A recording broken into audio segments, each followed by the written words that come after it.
की हर हर महादेव।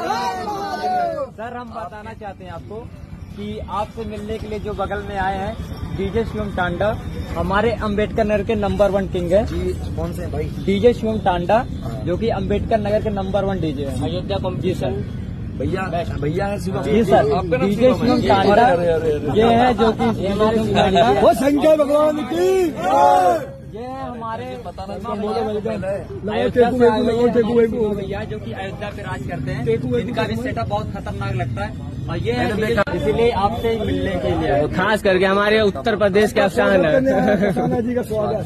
जी सर, लगाओ टेकू मिलने के लिए आए। आप इधर आ जाओ भाई, आ जाओ। ये पीताम्बर भाई भी हमारे साथ में, सब लोग जितने हैं ना सब डीजे वाले सर हैं आपसे मिलने के लिए। बहुत सब डीजे वाले हैं, आओ बोले सब डीजे वाले हैं आपसे मिलने के लिए आए। बिल्कुल बिल्कुल। सब डीजे। और मुझे और ज्यादा खुशी हुई है अब। जी सर, मेरे भाई बोले इतना जो प्यार लेके मेरे पास आए हैं जी, ये मेरे लिए और खुशी बढ़ गई है जी कि मतलब अयोध्या से जो मेरे मतलब डीजे वाले भाई हैं शिवम टांडा जिनका नाम चलता है, सिक्का चलता है। जी जी ये ऐसी हल्की मोटी बात बात नहीं है, सिक्का चलता है भाई का, मैंने देखा है जी सर। और इनका भी मुझे कभी मौका मिलेगा तो मैं अभी जब जल्दी से श्री राम के दर्शन करने जी जी, बिल्कुल आइए।